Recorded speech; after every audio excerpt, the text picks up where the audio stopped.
వేదము ఒక మహామంత్రస్వరూపం. అది ఒక్క అక్షరం విన్నా చాలు భక్తితో శ్రద్ధతో దాన్ని మళ్ళీ అమ్ముకోవాలనే కోరిక లేకుండా వింటే దానివల్ల ముక్తి పొందుతారు. అందుకేగా మనకి రామాయణంలోనూ భారతంలోనూ భాగవతంలోనూ ఏకైకమక్షరం ప్రోక్తం మహాపాతక నాశనం. నాయన అంతా వినలేకపోయినా ఒక్కొక్క అక్షరం వింటే చాలు, ఒక్కొక్క అక్షరం విన్నా అది మహాపాపాలు తొలగిస్తుంది. ఒక అక్షరానికి ఎంత శక్తి ఉంటే మొత్తం అక్షరాలు చదివితే ఎంత లాభం వస్తుంది.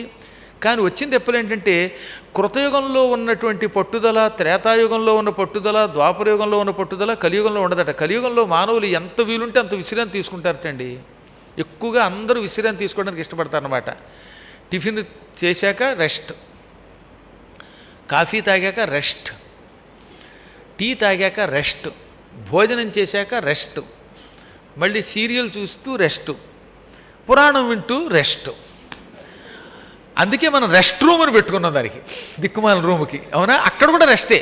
నాకు తెలియక అమెరికా వెళ్ళినప్పుడు రెస్ట్ రూమ్ అని ఉంటే ఇందులో రెస్ట్ తీసుకుంటారేమో, లోపలికి వెళ్ళి నేను కూర్చుందామని చూస్తే రెస్ట్ రూమ్ అని అర్థమైంది నాకు. అందువల్ల చెప్పొచ్చేది ఏంటంటే మనకి ఆ రెస్ట్ రూములకి ఎందుకు పెడతామంటే అన్నీ రెస్టులు తీసుకుంటే ఏమవుతామండి. క్రమక్రమంగా మనుషుల్లో ఈ మార్పు వస్తుంది.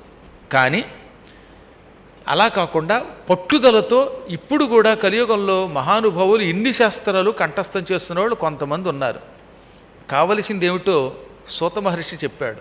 పట్టుదల ఉంటే, దృఢమైన నిశ్చయం ఉంటే అటువంటి వ్యక్తి సాధించలేనిదంటూ ఏదీ ఉండదు.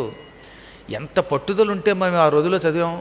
నాకు 5 ఏళ్ల వయస్సులో మనుచరిత్రలో కొన్ని పద్యాలు నేర్పారు ఒక ఆయన. ఓహో, మనుచరిత్ర ఇంత గొప్పది అనిపించింది. ఆ తర్వాత ఆయన ఎవరో నాకు కనపడకపోయినా మొండిగా 6 ఆశ్వాసాలు కంఠస్థం చేశాను. పైకి రావాలనే కోరిక ఉండాలి. ఉంటే ఇక వాడు ఎంత కష్టమైనా అనుభవిస్తాడు. మనిషికి పేరు తెచ్చుకోవాలనే కోరిక ఉండడం కాదు, దానికి తగిన ప్రయత్నం చేయాలి. ఇవాళ మీ ఎదురుగుండా కూర్చుని ఇన్ని పురాణాలు చెబుతున్నామంటే దీని వెనకాతల ఎన్ని ఏళ్ల కృషి ఉంది ఆలోచించండి. ఆ కృషికి తోడు భగవంతుడి యొక్క అనుగ్రహం కూడా ఉంది. అది లేకపోతే ఏమీ చేయలేము, అది వేరే విషయం. నేను కనపడినట్టు చదవడమే పని ఆ రోజుల్లో. మనుచరిత్ర, భాగవతం సొంతంగా చదువుకున్నాను, ఎవరి సహకారం లేకుండా. అదృష్టవశాత్తు నాన్నగారు ఇంట్లో ఉన్నారు కనుక అనుమానం వస్తే ఆయన దగ్గర తీర్చుకునేవాడిని. ఆయన ఎక్కువ చెప్పింది ఉండదు, కానీ ఆయనతో ఉంటేనే అదొక ఎడ్యుకేషన్ అన్నమాట.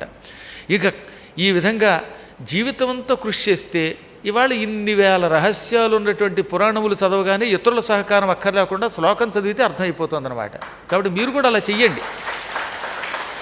ఇది నా కోసం చప్పట్లు కొట్టమని చెప్పలేదు. మీరు భవిష్యత్తులో పిల్లల చేత చదివించండి. మొండి పట్టుదలతో చదివేలా చెయ్యండి. మనకి ఇష్టం ఉంటే కష్టం ఉండదు. చదవాలి, బాగా చదవాలి.